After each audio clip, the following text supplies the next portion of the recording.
আসসালামু আলাইকুম ওরহমতুল্লাহি ওবরাকাতুহ। আশা করি সবাই মহান রব্বুল আলামিনের অশেষ মেহেরবানিতে ভালো আছেন। ইনশাআল্লাহ আপনাদের দোয়ায় আমি অনেক ভালো আছি। আজকে আমি আপনাদের জন্য বশীকরণের আরেকটি অত্যন্ত পাওয়ারফুল আমল নিয়ে হাজির হয়েছি, যে আমলটির মাধ্যমে আপনি আপনার ভালোবাসার মানুষটিকে অনেক দূর থেকে আকর্ষণ করতে পারবেন এবং নিজের প্রতি আশেক করে তুলতে পারবেন, নিজের প্রতি পাগল করে তুলতে পারবেন। যে আমলটি করার সাথে সাথে আপনার কথা স্মরণ করবে, আপনার জন্য উতলা হয়ে উঠবে, আপনার জন্য পাগল হয়ে উঠবে ইনশাআল্লাহ। আপনিও যদি আমলটি করে অবশ্যই সফলতা লাভ করতে চান, তাহলে অবশ্যই কমেন্টে আমি লিখে নিজের নাম লিখে দিবেন এবং সাথে আপনি চ্যানেলটি সাবস্ক্রাইব করবেন, ভিডিওটি একটি লাইক দিবেন, কমেন্টে অবশ্যই আমিনটি লিখে দিবেন। কারণ আপনার বলা একবার আমিন আল্লাহ রাব্বুল আলামিনের দরবারে হয়তো কবুল হয়ে যেতেও পারে। এতে আপনি আমলের একটি ফয়জিয়াত বরকত লাভ করবেন।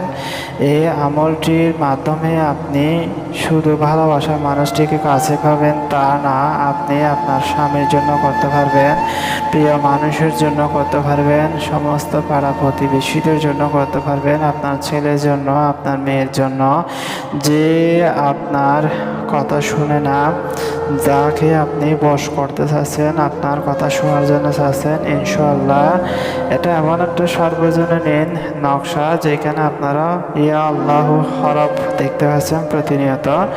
তো এই আমলগুলোর মাধ্যমে আপনি অবশ্যই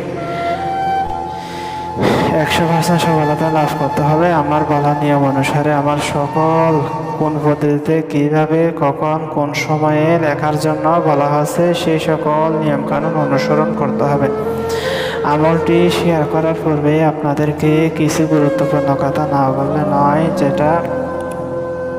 সেটা হলো বর্তমান সময়ে আপনারা দেখতে পাবেন ফেসবুক এবং ইউটিউবের মধ্যে হাজার হাজার ভণ্ড কবিরাজ চেয়ে গেছে। তাদের দেখতে এবং কথা শুনলে মনে হবে তারা অনেক বড় সাধু, মোল্লা, কবিরাজ, তান্ত্রিক, কিন্তু বাস্তবে আসলে কিন্তু না।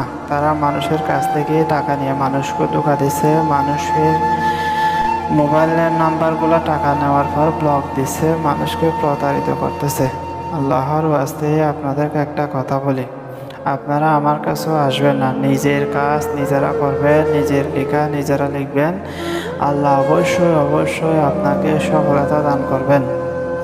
তো এর পর আসা যাক আমলের ব্যাপারে। আমলটা হলো সর্বজনীন বশীকরণ আমল, যার জন্য আমলটি করবেন, যাকে আপনি আকৃষ্ট করতে যাচ্ছেন, তার ক্ষেত্রে আপনার সর্বপ্রথম যে কাজ যদি সবচেয়ে ভালো হয়, তার ব্যবহৃত 1 ঘন্টা কাপড়, এই ব্যবহৃত যে কাপড়টা সে ব্যবহার করেছে সেই কাপড়ের 1 ঘন্টা কাপড়ের উপর যদি আপনি এই নকশাটি যদি আমি যেভাবে লিখেছি হুবহু সেভাবে পাক পবিত্র হয়ে এই নকশাটি লেখার সাথে আপনাকে অবশ্যই পাশে একটা গোলাপ ফুল রাখতে হবে, ফুটান্ত গোলাপ ফুল, না হলে কিন্তু কাজ হবে না।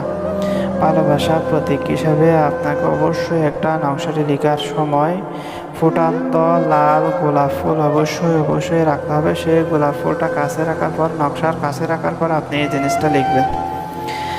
আপনি লাল কালি দিয়েও লিখতে পারেন, জাফরানের কালি দিয়েও লিখতে পারেন, সাদা কাগজও লিখতে পারবেন, বসপাতার মধ্যে লিখতে পারবেন। নির্দিষ্ট কোনো টাইম টেবিল নেই, তবে সোমবার, বুধবার, শুক্রবার আসরের নামাজের পরে লিখতে পারলে কাবার দিকে ফিরে গায়ের মধ্যে সুগন্ধি মেখে পাক পবিত্র জায়গায় লিখতে পারলে অত্যন্ত ভালো রেজাল্ট পাবেন ইনশাআল্লাহ।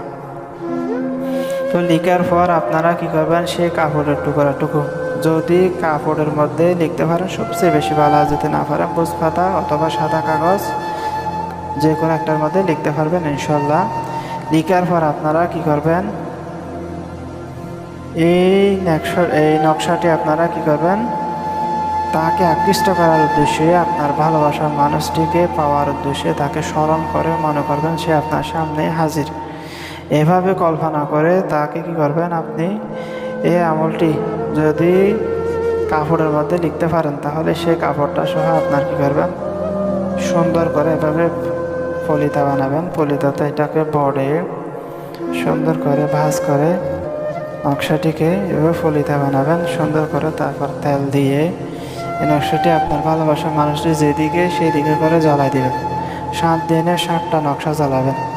ইনশাল্লাহ ইনশাল্লাহ ভালোবাসার মানুষটি আপনার জন্য আশেক এবং মাশেক হয়ে যাবে, আপনার জন্য পাগল হয়ে যাবে, দেওয়ানা হয়ে যাবে।